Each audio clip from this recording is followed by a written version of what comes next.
करतो आणि मी माझी रजा घेतो. धन्यवाद. मंचावरील मान्यवरांना विनंती आहे की आदरणीय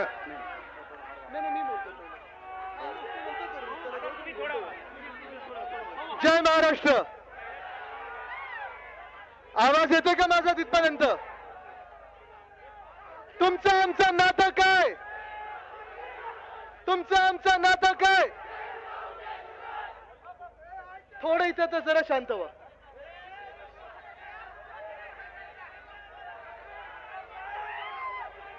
शांत व्हा ना. तर आता मागे घ्यायला लागेल. मागच्याला ऐकू येत नाही. बसून घ्या. बसून घ्या दादा. बसून घ्या. बसून घ्या. बसून घ्या.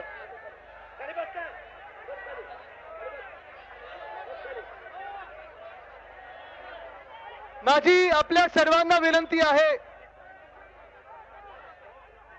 की आजचा प्रचार पाहता. अरे दादा ठीक आहे, बांधू नका. मी दिसीन सगळ्यांना. बसा बसा. तो माईक दुसरा आहे का? मी पुढे येतो. आता दिसतोय का दादा? मागे या. थोडं मागे या. पडाल तुम्ही. मागे या. ठीक आहे. आता सगळ्यांनी जरा बसून घ्या. सगळ्यांनी शांत व्हा. आवाज माझा ऐकू येतोय? माझी आपल्या सर्वांना विनंती आहे. उत्साह पाहत आहे मी, जोश पाहत आहे, जल्लोष पाहत आहे, पण 4 जून साठी अजून उत्साह आपला जरा थोडा राखीव ठेवा. 4 जूनला पुन्हा एकदा ओमदादांच्या समोर नावासमोर काय लावणार आहे आपण? खासदार. खासदार ओमदादा. ऊन चढत चाललेला आहे.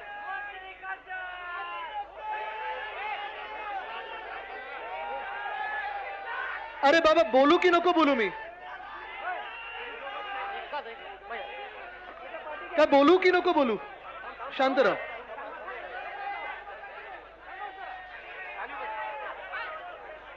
काय बाकीच्यांना नाही तर ऐकून जात. आत्ताचं वातावरण मी पाहिलेलं आहे. ओमदादा, मला वाटत नाही आता प्रचार सभेची वगैरे गरज आहे. तुम्ही जिंकलेला आहात आणि हे ठरलेलं आहे. हा जो जोश दिसत आहे, मला जल्लोष दिसत आहे सर्वत्र. एक वेगळाच जोश दिसत आहे. मला वाटतं महाराष्ट्राने पक्क ठरवलेलं आहे की दिल्लीत परिवर्तन घडवायचं आणि आपलं सरकार आणायचं म्हणजे आणायचंच. आज प्रत्येक जण ज्याला या देशाबद्दल प्रेम आहे, ज्याला डॉक्टर बाबासाहेब आंबेडकरांचे संविधान लिहिले त्याच्याबद्दल प्रेम आहे,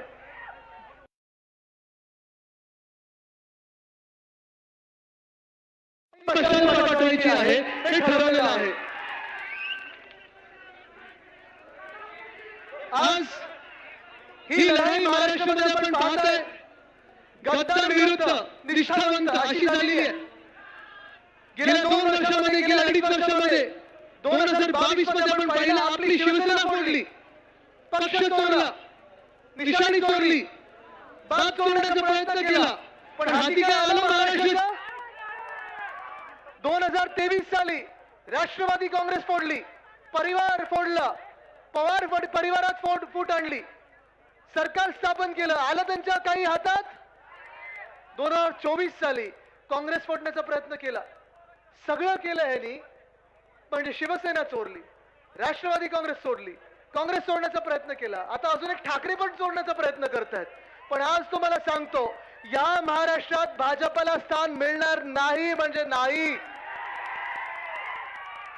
जो उद्धव बाळासाहेब ठाकरे ह्या व्यक्तीने नारा दिलाय, दिल्लीमधून दिलेला नारा आहे, अब की बार भाजपा तडीपार, हा नारा महाराष्ट्रात काय देशभरात सगळ्या राज्यात दिसायला लागलेला आहे. आणि हाच नारा जसं आपल्या महाराष्ट्रात आहे तसं लडाखमध्ये मला दिसत आहे, मला बिहारमध्ये दिसत आहे, मला पश्चिम बंगालमध्ये दिसत आहे, मला दिल्लीत दिसत आहे, पंजाबमध्ये दिसत आहे, हरियाणात दिसत आहे. सगळीकडून एकच घोषणा येते, अब की बार भाजपा तडीपार. तडीपार करणार या भाजपला. ह्याचं कारण एकच आहे. तुम्ही पहा, आज या देशामध्ये एक सुद्धा व्यक्ती अशी मिळत नाही जी आनंदी आहे, संतुष्ट आहे. इथे शेतकरी बांधव किती बसलेत मला जरा हात वरती करून सांगा. सगळे शेतकरी बांधव आहेत ना? आता तुम्ही मला, इथे ओमदादा आहेत, तिथे रोहित दादा आहेत, मी आहे, सचिन भाऊ आहेत, सगळे आपले शिवसेनेचे नेते आहेत, सगळेच आपले मित्र पक्षांचे नेते आहेत. तुम्ही या महाराष्ट्राला सांगा, शेतकरी म्हणून तुम्ही आज खुश आहात का? खुश आहात? आत्ता या गेल्या 2 वर्षामध्ये तुमच्या पीक मालाला भाव मिळाला? जेव्हा जेव्हा अवकाळी पाऊस, गारपीट, सततचा पाऊस लागलाय, जे काही नुकसान आपलं झालंय, नुकसान भरपाई मिळाली आहे? या सरकारकडून मदत मिळाली आहे? खोके सरकारकडून मदत मिळाली आहे? भाजपा सरकारकडून मदत मिळाली आहे? केंद्र सरकारकडून मदत मिळाली आहे? नाही मिळाली. आणि मग दुसऱ्या बाजूला जेव्हा आपलं महाविकास आघाडीचं सरकार होतं, उद्धव बाळासाहेब ठाकरे हे मुख्यमंत्री होते, त्यांनी जे कर्जमुक्तीचं वचन दिलं होतं, कर्जमुक्ती मिळाली की नाही मिळाली आपल्याला? ज्यांना ज्यांना मिळाली हात वरती करा. जेव्हा जेव्हा कोविडच्या काळात देखील आपल्यावर गारपीट झाली असेल, अवकाळी पाऊस झाला असेल, काही आपत्ती आली असेल, उद्धव बाळासाहेब ठाकरे यांची मदत तुम्हाला मिळाली की नाही मिळाली?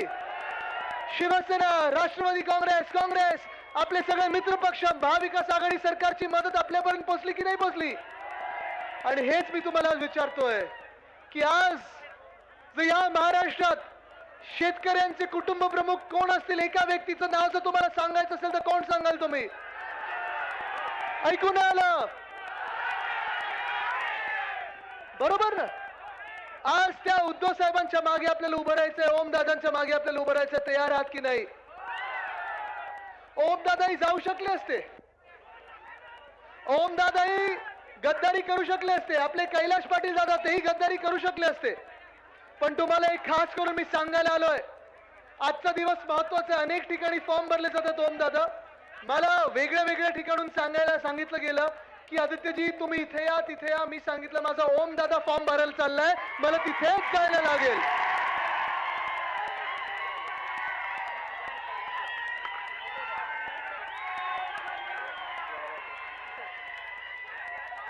मी आज सगळ्यांना सांगितलं प्रत्येक उमेदवार माझ्यासाठी महत्वाचा आहे. महाविकास आघाडी, इंडिया आघाडीतला प्रत्येक उमेदवार माझ्यासाठी महत्वाचा आहे. पण मी सांगितलं ओमदादा जिगर का तुकडा आहे, मला जायलाच लागेल. कारण ओमदादा असतील, कैलास दादा असतील, कैलास दादाला तर तुम्हाला माहितीये गाडीत टाकलेलं, वसई विरार पर्यंत नेलेलं त्यांनी. मिंदेंनी स्वतः गाडीत बसवलेलं, मिंदेंनी गाडीत बसवलं, आजूबाजूला बाउन्सर ठेवले, गुंड ठेवले, बॉडीगार्ड ठेवले. पण त्या गाडीतून एका वाघाने उद्धव साहेबांना फोन केला, सांगितलं मी अमिषाला बळी पडणार नाही, मी खोके घेणार नाही, मी गद्दारी करणार नाही, मी तुमचा आहे, मी उद्धव ठाकरे या व्यक्तीचा आहे. तिथून पळत आले नाही तर तिथून मिंदेंच्या गाडीला लाथ मारून मुंबईकडे रवाना झाले. ओमदादांनी, कैलाश दादांनी मला गेल्या 2-2.5 वर्षात सांगितलेलं की आदित्य तुम्ही सगळीकडे फिरत आहात, निष्ठा यात्रा सुरू आहे, धाराशिव मध्ये येण्याची गरज नाही, आमची जबाबदारी आहे की हा जिल्हा पक्का बांधून ठेवतो. आणि आज आपण पाहताय जे प्रेमाचं बंधन आहे ते आपल्या सर्वांमध्ये मला दिसत आहे. आज आपल्याला जर शेतकऱ्यांचं सरकार आणायचं असेल, आज आपल्याला आपल्या हक्काचं सरकार आणायचं असेल, आज पुन्हा एकदा आपल्याला वाटत असेल की केंद्र सरकारमध्ये कोणी आपलं पाहिजे, तर आपल्याला पुन्हा एकदा ओमदादांना केंद्र सरकारमध्ये आणि तिथे केंद्रस्थानी पाठवायला लागेल. मी इथे सगळे जमले जे शेतकरी बांधव आहेत तुम्हाला विचारत आहे, दुसरा प्रश्न विचारत आहे. हे केंद्र सरकार जे आहे 10 वर्ष भाजपचं आहे, हुकुमशाही सुरू आहे. तुम्हाला वाटतं का की हे केंद्र सरकार तुमचं आहे? 2 वर्षापूर्वीची चित्र बघा किंवा आत्ताची 2 महिन्यापूर्वीची चित्र बघा. काय झालं दादा? बसून घ्या दादा. दादा तुम्ही बसून घ्या. बसा. अहो मी दिसीन. ठीक आहे दादा, मी त्यांना दिसत नाही. बसा. राहू दे. दिसतोय का आता? जिंकल्यानंतर येणार परत. तुम्हाला माझा प्रश्न आहे, गेल्या महिन्यामध्ये कोणी किती बातम्या बघितल्या? सगळ्यांनी बातम्या बघितल्या टीव्हीवर? पंजाबचे शेतकरी होते, काही हरियाणातले शेतकरी होते, काही उत्तर प्रदेशचे शेतकरी होते, आपल्यासारखेच शेतकरी होते. आपण शेतकऱ्याला अन्नदाता मानतो. आणि उद्धव साहेबांनी मला एक सांगून ठेवलंय, आदित्य शेतकरी म्हणजे अन्नदाता असतो, अन्नदाता देवो भव. आपल्या देशात ही संस्कृती आहे, बरोबर ना? ह्या शेतकऱ्यांवर केंद्र सरकारने, केंद्र सरकारच्याच लोकांनी, केंद्र सरकारच्याच मंत्र्यांनी, जेव्हा आपले तिकडचे सगळे शेतकरी बांधव दिल्लीकडे मोर्चा निघाले होते, सांगत होते तुम्ही जी वचनं दिली होती ती पूर्ण करा. अरे मी जरा या फोटोग्राफरने सांगेन, जरा बसून घ्या ना, कृपा करून बसून घ्या. थोडं प्लीज बसून घ्या. बसा बसा प्लीज. मागच्यानं दिसत नाहीये रे.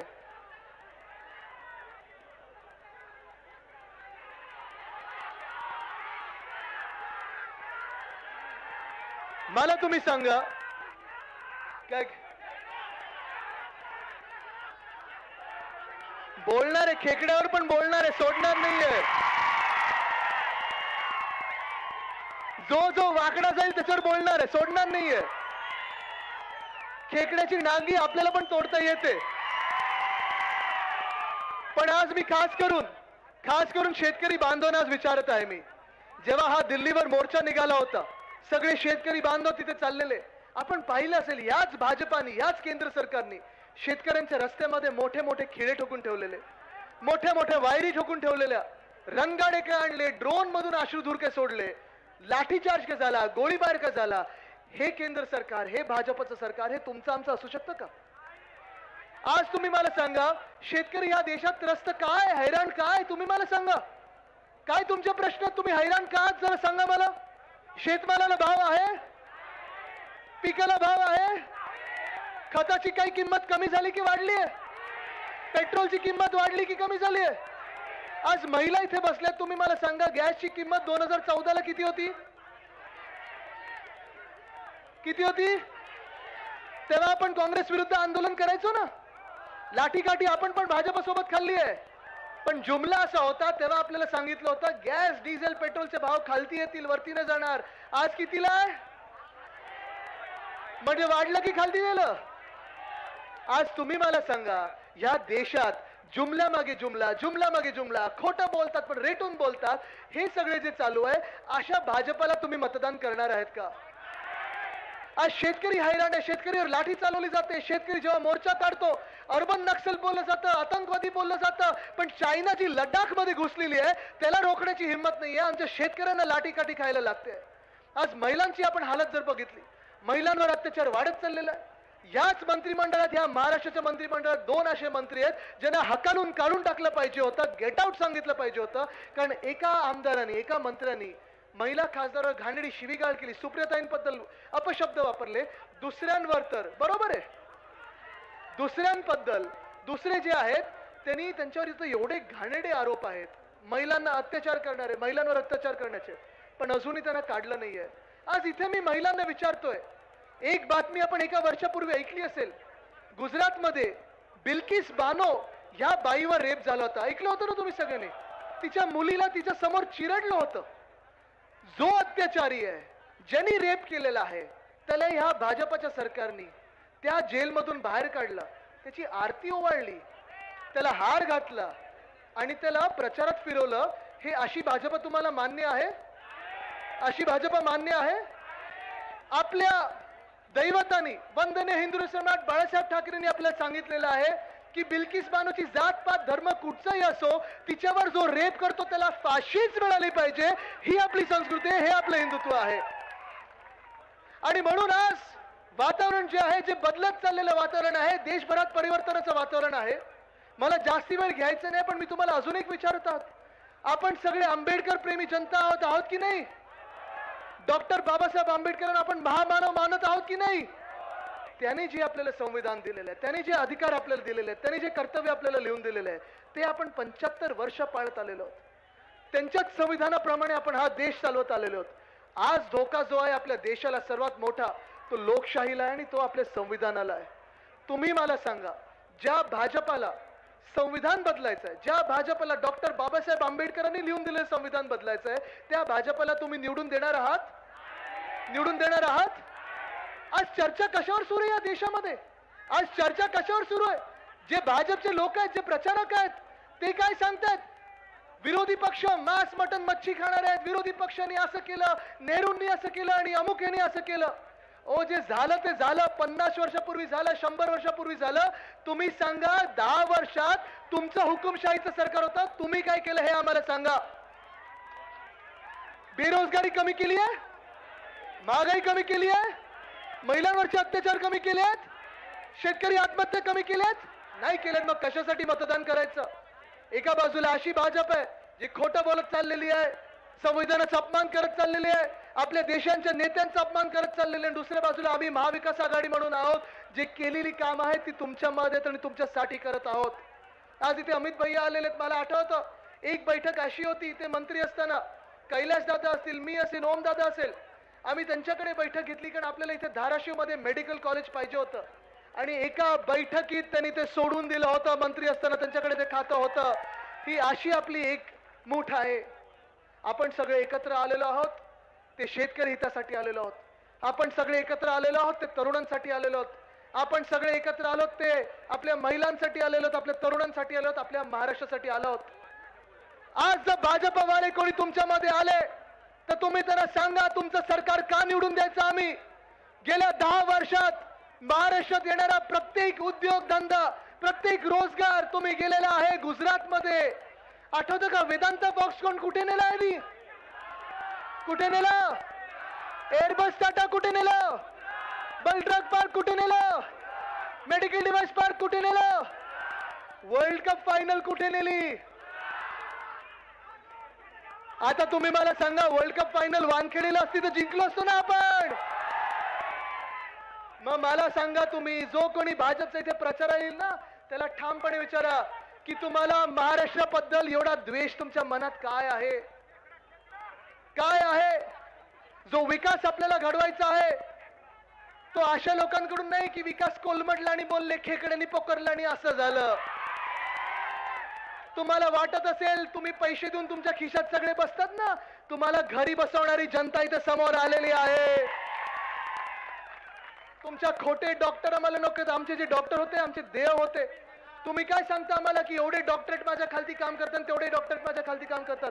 जे डॉक्टर होते, जे नर्स होते, जे जीपी होते, ते आज तुम्ही बघताय आपल्या जनतेमध्ये त्यांनी जी लोकांची सेवा केलेली आहे कोविडच्या काळात असेल, ही सगळी लोकांना आपल्याला घेऊन पुढे निघायचंय।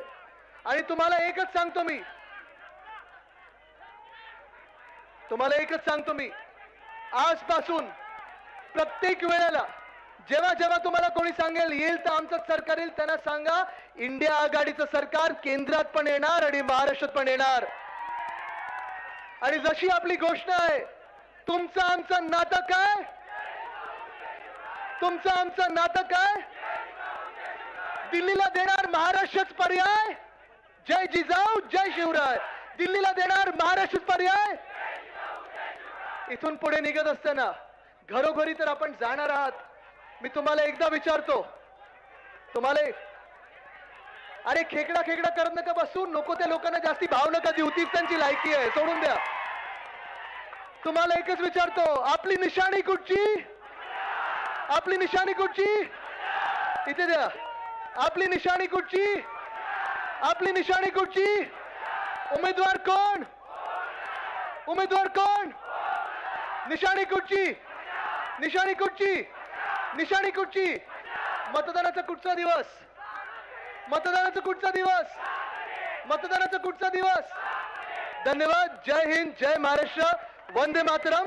आणि इथून निघत असताना मी सगळ्या कार्यकर्त्यांना विनंती करीन, सगळ्या नेत्यांना विनंती करीन, ऊन चढत चाललेलं आहे, प्रचार जरूर करा पण स्वतःची काळजी घ्या आणि वेळेवर पाणी आणि खात राहा। धन्यवाद। जय महाराष्ट्र। या ठिकाणी ऍडव्होकेट पूजाताई देडे यांचा भारतीय जनता पार्टीच्या माजी युवती जिल्हाध्यक्ष यांचा शिवसेनेमध्ये प्रवेश होत आहे। माननीय आदित्यसाहेब ठाकरे यांच्या शुभ हस्ते ऍडव्होकेट पूजाताई देडे यांचा शिवसेना उद्धव बाळासाहेब ठाकरे या पक्षात जाहीर प्रवेश होत आहे। टाळ्यांच्या गजरात आपण त्यांचं स्वागत करूया।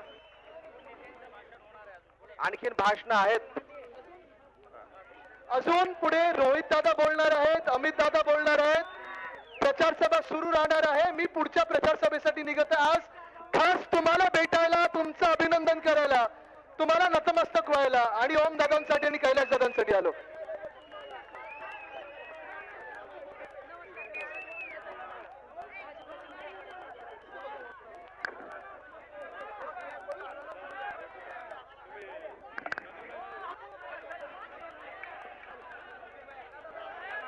यानंतर सन्माननीय रोहितदादा पवार आपल्या सर्वांना संबोधित करते। टाळ्यांच्या गजरात आपण रोहितदादा पवार यांचं स्वागत करूया। आदरणीय रोहितदादा पवार।